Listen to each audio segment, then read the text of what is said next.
maydiga iyo beeyadu waxay ka mid yihiin wax soo saarka lafdhabarta u ah dhaqaalaha Puntland. Magaca Punt ama dhuludug waxa uu taariikh ahaan ka soo jeedaa ganacsiga xijiga loo dhoofin jiray sayladaha dalalka Carabta ee dariska la Soomaaliya. Maydiga iyo beeyada oo loo isticmaalo samaynta waxyaabaha uduga leh sida barafuunka, xatarka iyo noocyo kala duwan oo daawo ah, Puntland sanad walba waxaa laga dhoofiyaa celcelis ahaan 4 bilood waxaan rari jiray 120 tan, taas oo qiimo ahaan u dhiganta 2 milyan lacag ku dhaga soo gelin sanadkii. Lacagta 100% laga faa'iideysan, laakiin rag xijiga guraha inta ka faa'iideysta waa yar weyn. dadka beesar calama tirin, laakiin dadka guraha u shaqo taga 500 qof kama yara. ilaa iyo hadda waxay gaartaa dawcali meel dhawaa dhaafta, xaggana waxay gaartaa ilaa tasjiic. waa deegaanka kaliya ka hadlaya degmada inta xukunta. maydiga iyo beeyadu waxaa inta badan laga helaa deegaanada buuraleyda ah ee gobolka Bari iyo Sanaag. xijigu waxa uu ku jiraa kaalinta saddexaad ee ilaha wax soo saarka dhaqaale ee Puntland, waxaana ka howlgala xoog aadane oo iskugu jira rag iyo dumar. dabeecadda dhulka uu ka baxo xijigu waa buuraley heerkulku aad u sarreeyo, isla markaasna halis ku ah dadka ka shaqeeya xijiga.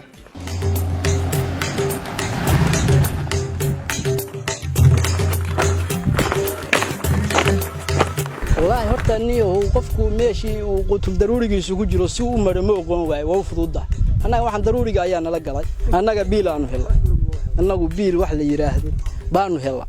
oo ka sanadka hadii aanu hadda iska joogno biilka la heli ma biilka marka wax nagu kalifayna qarka uga soo baxo bacdeen marka 12 bilood markii dhamaato waa jadar la bilaabay wax la yiraahdo. jadarka markii la guro baa ninkii wixiisi loo geynay sanadka laga deeq qaadanay. aqligaygi baa doorisiyo amalaadaydi waxa jira wax la yiraahdo dhaqan baa jira ninka raashinka ka qaato oo 12 bilood reerkayga raashinka siinaya xijiga faleenka wax la yiraahdo markaan ka guro isaga aan u geynay isaga iga qiimaysanaya waxa laga gurayaa xijiga faleen 400 kiilo baa laga gurayaa 400 kiilo laba nin baa loo yaamo waa 200 way qiimaha ugu badan oo la siiyaa markuu ku $6 way cala kiilo hadda waxa weeye 200 kiilo waa 1200 Soomaa 1200 ninka 200 sanadka lagu laa waxa ku soo haray $800 waa la noqonaya lama harsanayo marlaad bala doonaya deyntiina sidii ku qornaanaysa iyadina ku qornaanaysa mid labaad lagu soo diraya ilaa cunta qaadanaysa waxba qaadanaysa biil baa markasta soconaya meesh sidii kugu soconaysa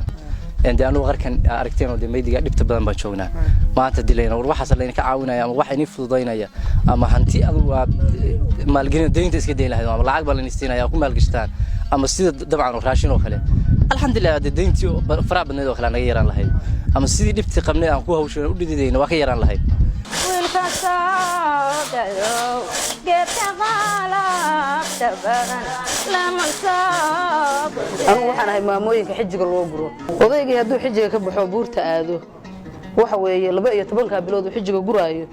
hilibkii meel baan ka doontaa waa leeyaga qoraa, biyaha baayada aan ka qaataa meel bay iga qortaa, bariiskii meel baan ka soo qaataa meel baa leeyaga qoraa. caqabadahan keenay 12 bilood markii wax loogu qoraayay kuwa haddana haadinayo oo guraayo habaaska ay waxa la sheegayo aalaba kaliya u dhintaan dumarka beeyada safeeya salaadii bay kala hayaan waxay tagayeen hool bay galayaan waxa safeynayaan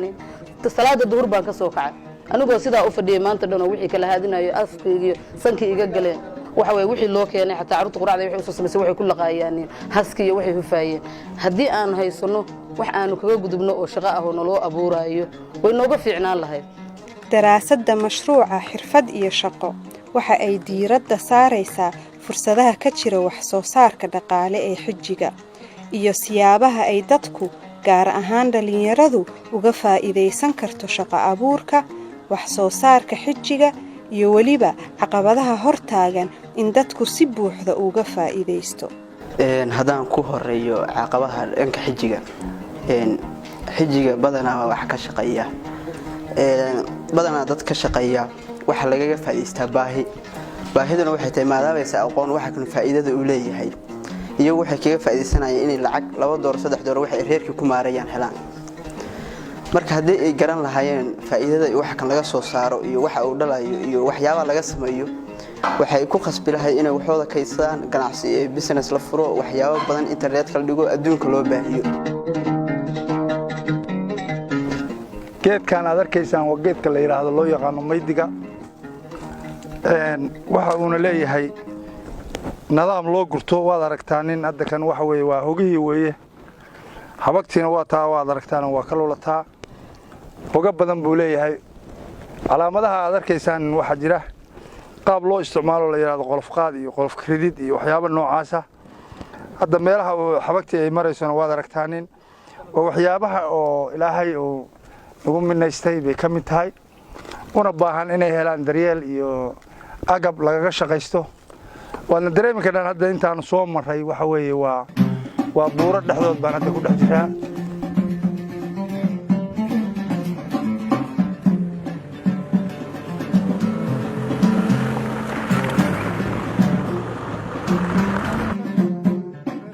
si aan u helno xog rasmi ah oo ku saabsan ka faa'iideysiga khayraadka xijiga waxaan booqasho ku tagnay qararka xijigu ka baxo ee degmada Ufayn halkaas oo aan kula soo kulanay dhalinyarada ka shaqeysata qararka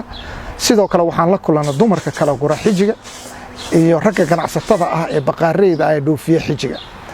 waxaan la kulanay dhalinyarada magaalada mas'uuliyiinta iyo waxgaradka magaalada degmada Ufayn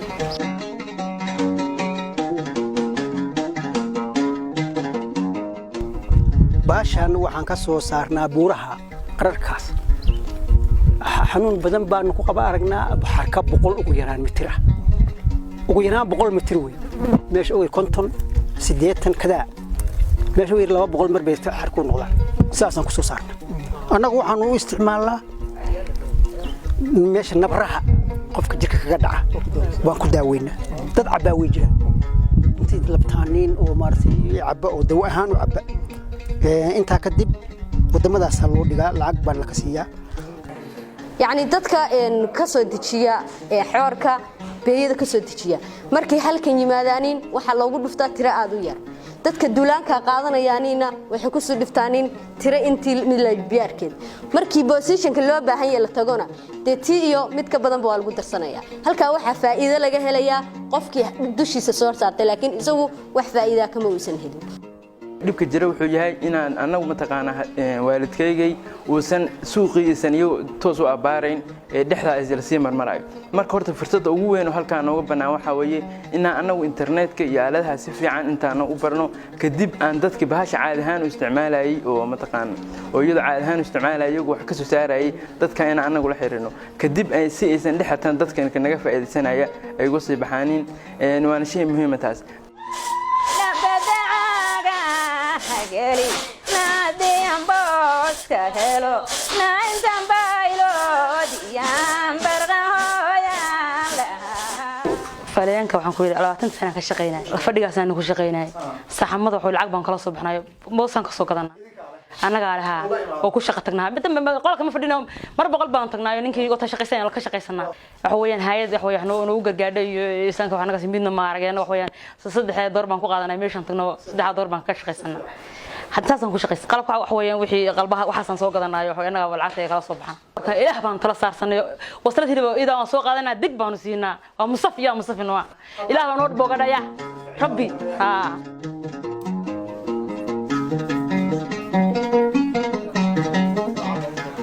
waxaan ku shaqaystaa bakhaarakan waxaan halka yaali waa maydigu waa laba nooc midna waxaa la yiraahdaa fiirto oo xijiga markii la sarco baa laga soo guraa oo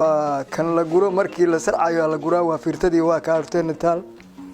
dhinaca kan waxa iga yaal beeyadii weeye iyaduna waa shuban tahay waa taas duruuftay ku cabaysan tahay waad aragtaan kan waa la safayaa gabdhuhu halkaas fariistaan qalab bay soo qaataan daasadahaas caanaboraha iyo alwaaxda bay ku safayaan laakiin waa la dhoofiyaa waa dhoofinaa yamanta loo dhigaa sacuudiga loo dhigaa hadda dhawaan baan ka raray meesha karaatiin baa lagu guraa baabuurta la saaraa boosaa la geeyaa dekada laga saaraa